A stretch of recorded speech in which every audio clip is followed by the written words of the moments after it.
Hey guys, came for 15. Join my co-host Red Wolf. We are back with another Ruroni Kenshin episode review for you guys as we're doing a dual episode review.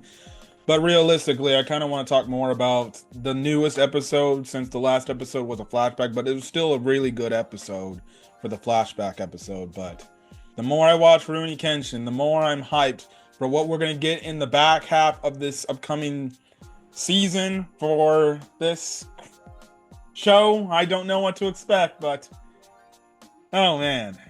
Now, the only thing I'm gonna miss is the damn opening. Well, who knows? Maybe there's gonna be more openings later on, and openings you might like also. I like the first opening. I like it. It's the one song that I'm actually singing out loud. hmm you said the first opening as in like season one opening? What? No, for season 2. Okay, I was just making sure. Anyways, let's talk about the backstory episode before we talk about the current up-to-date episode. If I forget some things, I've not watched the episodes in weeks, so thank goodness my friend watched the episodes literally today, so he remembers. I watched the latest episodes. I digress. Anyways. So the first episode was a flashback in regards to Kenshin after leaving the events of what I'm guessing happened in Kyoto in his past. And he was given the sword, his original Sakabato, by his master. Not by So his, not by his master, by the bladesmith. by the bladesmith, my bad, thank you. So he ends up going to this shrine area and resting after all this traveling he's been doing, right? And it gets very rainy, and he lays down. He's kind of tired. He hasn't had anything really to eat because he's a traveling Ruroni Kenshin. And there's this nice little cute cat that comes up on him. Let's just make things easier by calling him a wanderer. Wanderer. So this nice cute kitten comes up and he's like, oh, yeah, adorable, but he basically knocks out because of it. Now, there's this woman that shows up to this shrine and she sees the cat. So she's like, oh, come here, little one. So she takes the cat, and then that's when she ended up seeing Kenshin. So I don't know how or whatever. This woman literally drags or carries Kenshin back to her place of residency, and then we later find out she is fucking pregnant with a child. uh, I mean, Kenshin is pretty small. Now we get introduced to her husband. I forgot the comment the husband made, but he made a funny comment. He's like, "Who the hell's that man?" So you're like, oh, so you're cheating on me already, huh? I think that's what he said, but I think that's what he said. Basically, so that's her husband and everything. Now, actually, before all this happened, as Kenshin was walking, he overheard this like group of people talking how they're going to attack this person, and get revenge on him for what he's done to them, right? So, anyways, regardless, Kenshin, go ahead. To better understand, these people are like in charge of basically cleaning up any stragglers after the war. So yes, her husband is one of those stragglers. Yes. That took place in the war. So they put Kenshin on his bedside. They give him some food to eat because this dude is basically he would have died from hunger. Let's be honest. He was starving. Yeah. So yeah, it is said after the whole after the whole Meiji War, he disappeared and was no longer seen since. yeah. So what then happens is he ends up eating the food. The woman and the man tell them who they are and everything, and they're just kind of living in peace with the cats that they keep collecting. I did like the fact the one cat that Kenshin was with kind of made a little bond with him and always stuck around him. I thought that was adorable, because it was, wherever Kenshin went, the cat went, and was always in his kimono and everything. I'm like, that was adorable. That was adorable. Mhm. So And yeah, let's talk about the relationship that the man and the woman have, because the woman is a bit of a tsundere. yeah, Yeah, the man says something to his wife, saying something that basically embarrassed her, like, stop it, or else I'm gonna embarrass you too. And she tried to get him all flustered by calling him handsome, but he just winks at her like, thank you. But then she gets all flustered instead. yeah. So after some free and peacetime, that's when we see those guys show back up and they are ready to attack the dude that they were after this entire time. And it got to the point where like the wife almost got involved and the man's basically begging him. He's like, hey, don't do it. She's pregnant. She's my wife. I don't want you to hurt. I'm like, if you want to do damage to me, hurt me. Don't have, she has nothing to do with this, right? Mm-hmm. Now, he has only one arm, and his other arm was lost because of the war. But regardless, even though with one arm, he's still somewhat skilled. Obviously not as strong as he used to be in his past, but he's doing the best he can. But regardless, he gets overwhelmed because the numbers are on him. There's too much. So then Kenshin then gets involved, and my goodness, he kicks their asses. Yes, but it wasn't without hesitation, because ever since he received the sword, he has not drawn that sword. So yeah, we should have pointed that out from the beginning. Ever since he got the sword, he did not draw it because he had no idea it was a Sakabato, aka a reverse bladed sword. So yes, and as we all know, he made a vow to never kill again after the war. So yes, if he were to draw it, he's afraid to go back on his word. But as the fight goes on, he forced himself to draw it, and he noticed how the blade is backwards. So yeah, now instead of slashing, he's just basically like whacking them all. Yeah. So, anyways, what then happens is he starts taking them all out one by one, but then they end up finding out because of his scar. He's like, wait a second. Oh shit, it's that guy. It's the Hitokiri Batosai. No! Mm-hmm. So they end up backing off. The day is saved. He's obviously Kenshin's nursed back to good health, and he sadly says his goodbyes to the family, and the cats. Yes, this is something I've been wondering, and I think it's a question to the comment section below. If you guys are more knowledgeable than me, is this backstory like an actual event that happened in the manga, or is this just like the new anime original? Because maybe just filler. I don't know. Because that one filler arc that we've seen in season 1 that involved that blonde doctor girl, that did not exist. So maybe it was just another filler just to provide more context on Kenshin. Yeah, maybe, or maybe it's something that actually did happen, or is it just that's hopefully you guys can answer my question, because I'm just confused. So anyways, that's where we cut into the last week's episode, and in last week's episode it basically catches up to the present. So Kenshin has his new Sakabato. It's in its old nice little handle and everything. It's good. It's now brand new. This is his new sword. So the thing is, he's like, well, I got what I needed to, so I'm gonna do what I need to go do, and I'm gonna go leave. I don't want to get you or Masao caught in this whole issue and make your lives worse for this, because if Shishio knows you're working alongside me, he's only gonna come after you, and I don't want you guys to get involved in this. That's okay. It's as he says, but of course, Masao, of course, at first, Kenshin is trying to keep silence, trying not to tell them anything, and yes, Miss Sal's insisting, constantly getting on Kenshin's face, trying to get him to speak. Yeah. Mm-hmm. Yeah. So he ends up leaving, Masao reluctantly, and I mean reluctantly, is like, all right, fine. But she does give a funny goodbye. Mm-hmm. Oh my goodness.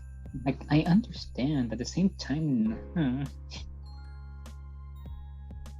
Yeah. Now the thing is he's basically just going away for a bit. He's gonna go to the outskirts of the city a bit because he's waiting for Misao's grandfather to look for the person, and get information on the person he's looking for, which that is his master, correct?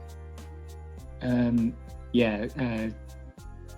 Hiko Seijiro. Yes. That's Kenshin's master. Yeah, so he's getting him some time to figure out, and then he said, like, I'll send a flare to let you know where he's at and everything, okay?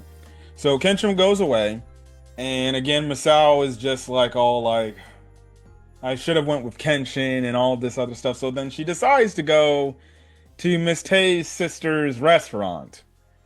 Well, before that, we cut over to that bit before she even arrived there. We see Karou and Yahiko, working there, and of course, Karou in an apron. Of course, Yahiko is now in an apron. He did not like that. He did not like that. Yeah, like, why do I have to wear this? I only agreed to work here because I didn't expect to be wearing an apron like the rest of you. And I think Karou says, oh, well, this is mandatory, I guess. And he goes like, what is the ribbon for? And Miss Tay was like, it's my personal touch. Miss Tay's sister is wild one. She's Mm-hmm. wild one. She's turning men into feminists. Yeah, I guess so. Yahiko wasn't having any of this shit. He's like, I'm fucking done with this shit. I know. No, I'm not doing this. I'm gone. See ya. So Masao then walks in. I'm like, oh, finally, juicy content. She did not say that, but okay. I know. She walks in and she faces Yahiko like, hello, and like he's like, can I get your order? They were looking at each other funny, like, who is this person? They're strange. So she sits down and she looks to her right or whatever, and then she looks up this billboard and she sees Kenshin's wanted poster. Well, not wanted poster, but seeing it. It's kind of like like the dog poster you put of like, have you found the dog? Yes, basically. So she's like, Kenshin, and then Karou hears this, and she's like, you know Kenshin? And they're just like, oh, great, right? So this then leads to probably one of the funniest scenes of the gosh darn anime, bruh. And so many. Can I just say this? Miss Tay's sister is a damn instigator. She is an instigator. Because I was watching this and I'm like, shut up, girl. Shut up. Shut up. So essentially what happened is Miss Karou is asking Masao, like, okay, how do you know Kenshin, right? And the first thing she goes on to say is like, oh, I was traveling with Kenshin. And Miss Tay's like, oh, you were traveling with him? And then I'm just like, so Karou starts to get a little bit like, the fuck is this guy doing? She had that look in her eyes, like, oh. Yeah. She had that look like Orihime had that look when Nell fell on top of Ichigo in Thousand Year Blood War, and she had that death look like she was gonna kill somebody. So then the next thing is they bring up the fact how Kenshin's been staying over at her place. And she's like, oh, staying over at your house? Oh my god! She knew what she was doing when she said that. She knew what she was doing when she said that. And Yeah. I'm just like, this bitch needs to shut up. I'm like, Karou's gonna kill her. She starts instigating. I think at some point, Masao's like, stop doing this. It's not anything that you think it is. I don't, trust me, it's not. So she basically explains about Kenshin and the journeys they went on, and then the fact that she said, because Karou asked Masao, like, where's Kenshin right now then? And Masao's like, well, Kenshin just up and left. He just said goodbye. Yeah, and Yahigo was like, if this is our only lead to Kenshin, it's gonna be impossible to find them. Yes. And then Karou was like, I was weeping, and then all of a sudden Miss Megumi basically talked me into coming over here, and I came all this way and this is the only lead we had to go on. And then she just stomps her foot and like, oh, fine, I'll use whatever needs necessary to find them, no matter how sneaky and stuff. Yep. And Yahigo just smiles at her like, I see that she's still back to her old self. Yes. So then what happens next is so what happens next is Masao's like, hey, I'll help you go find Kenshin, right? So they all agree to work together to go find Kenshin. But then that's when Well, before that, there was a signal flare that came up, which I was about to say that. Yeah, I was before that. So, but yeah, go ahead. So the signal flare for Kenshin to find his master goes off, and essentially Masao's like, oh, I know what that means, right? So she goes over to her grandfather's place, and she's like, please, tell me where Kenshin is at right now. Where did he go? Also, Kenshin did have another meeting with her grandfather, telling him like, look, I appreciate you not telling Masao where I'm going and everything. I don't want her to get caught up in this whole situation. Kenshin just looking out for people, but at the same time, you can say I guess I don't blame him. Shishio looks like a guy that he don't give a crap. He'd kill you on sight. He'll do whatever means necessary to achieve his goals, even, they could all be practically hostages in the future. They could all be practically hostages. Yes. So, Masao tells her grandfather, like, look, these people came all the way from Tokyo and they're looking for Kenshin. They followed him here. And basically, Masao's grandfather basically tells Karou, like, are you sure you want to do this? Are you willing to basically get caught up in all this danger and basically essentially lose your life just to find Kenshin?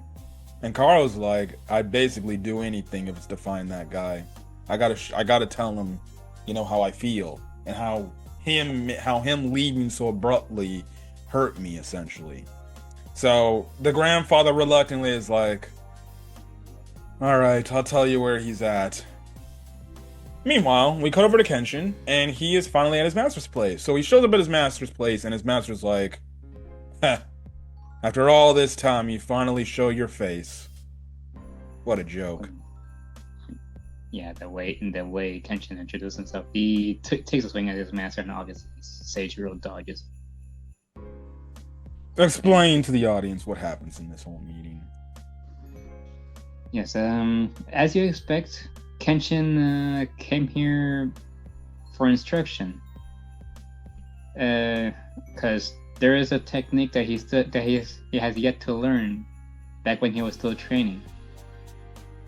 But obviously, Seijiro's response was like, I refuse.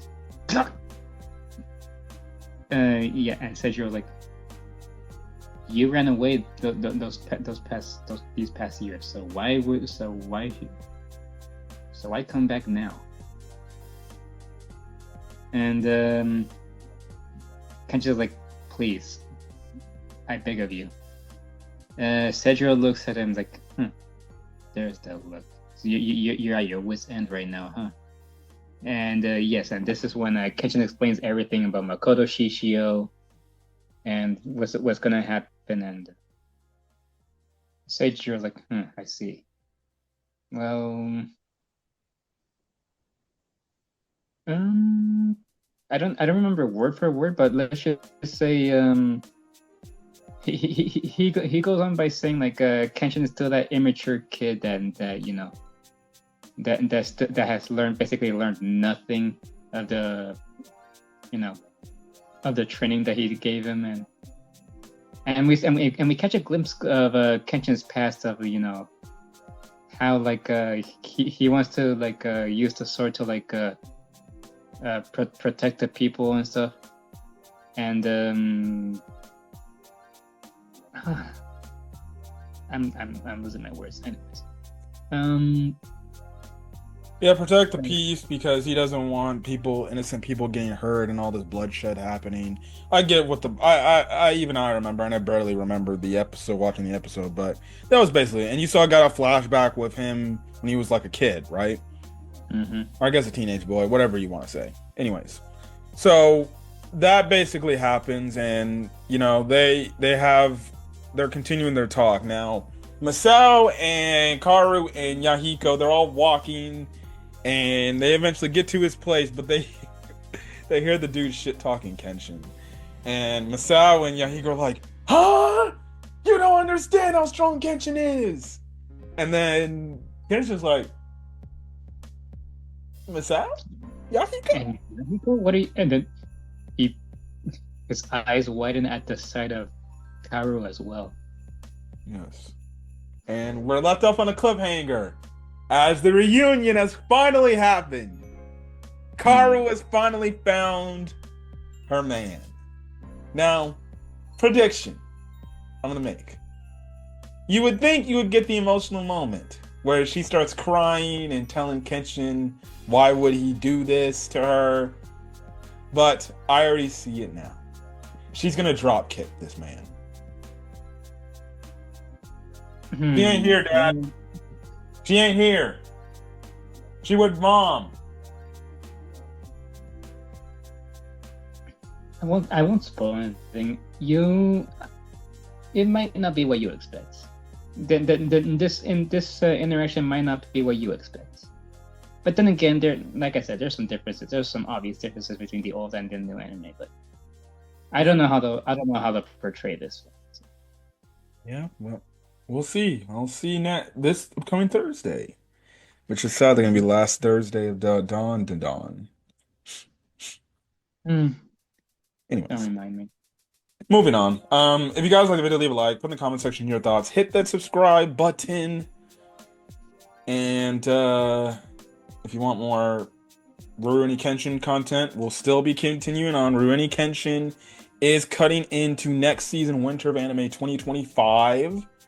And things like that. I'll leave a link in the description below to my co-host channel and stuff like that. But you can either check out what I will watch for Winter of Anime 2025 video. I did that solo, and there seems to be a lot of good animes that I want to talk about, but I'm going to be slumping on. But again, who knows? Things can happen. And then 2, start expecting me to start getting back into reviewing My Happy Marriage again. I got to catch up from where I last left off in season 1 in terms of my review series, so then I can prepare for season 2. I can't wait to talk about My Happy Marriage. It's such a good show. Yeah. Anyways, if you guys like the video, leave a like in the comment section your thoughts. Hit the subscribe button. Any other final thoughts, my friend? No, just subscribe and subscribe to my channel as well. My goal is to reach 100 subscribers by the end of this year, which is it's looking a little rough for me, but it's getting there, guys. It's getting there. Also, everybody, watch out for Sonic the Hedgehog 3 movie review. I don't know if my friend over here will be on the channel when that happens, but that will be a review, and that's going to be spoilers. So watch out, people. Watch out. It's based on if he sees the movie with me, but that's up in the air. If not, I'm seeing it by myself. I'm going to enjoy all of Shadow Goatness as we end the year of Shadow off. Mm-hmm. Anyways, peace.